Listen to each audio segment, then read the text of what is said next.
أعوذ بالله من الشيطان الرجيم. بسم الله الرحمن الرحيم.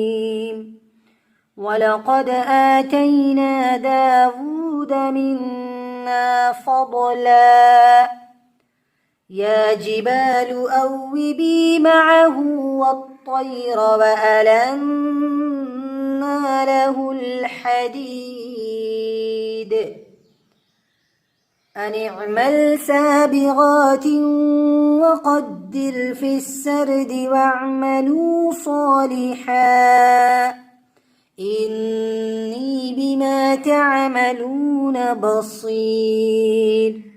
ولسليمان الريح غدوها شهر ورواحها شهر ولسليمان الريح غدوها شهر ورواحها شهر وأسلنا له عين القطر.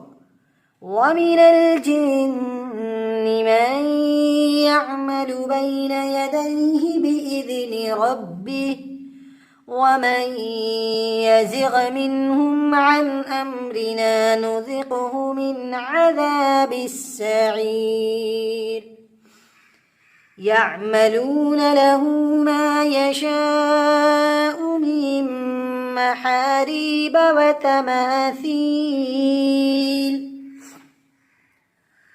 وتماثيل وجفان كالجواب وقدور الراسيات.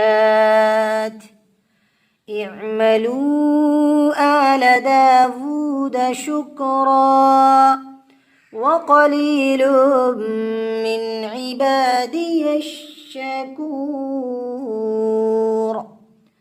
فلما قضينا عليه الموت ما دلهم على موته إلا دابة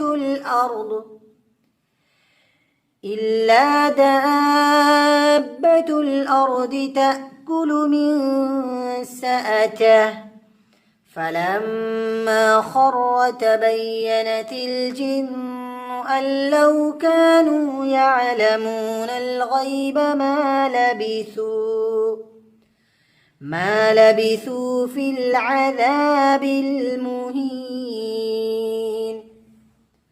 لقد كان لسبإ في مسكنهم آية جنتان عن يمين وشمال كلوا من رزق ربكم واشكروا له بلدة طيبة ورب غفور.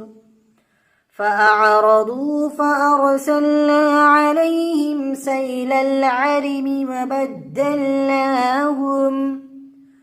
وبدلناهم بجنتين ذواتي أكل خمط وأثل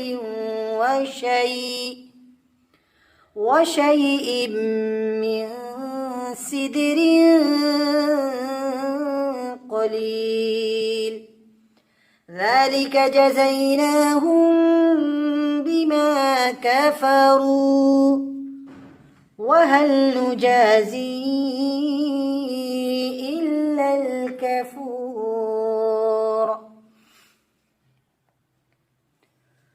وجعلنا بينهم وبين القرى التي باركنا فيها قرى ظاهرة وقدرنا فيها السير. سيروا فيها ليالي وأياما آمنين. فقالوا ربنا باعد بين أسفارنا وظلموا أنفسهم فجعلناهم أحاديث ومزقناهم كل ممزق إن في ذلك لآيات لكل صبار شكور ولقد صدق عليهم إبليس ظنه فاتبعوه إلا فريقا من المؤمنين وما كان له عليهم من سلطان إلا لنعلم من يؤمن بالآخرة ممن هو منها في شك وربك على كل شيء حفيظ. صدق الله العظيم.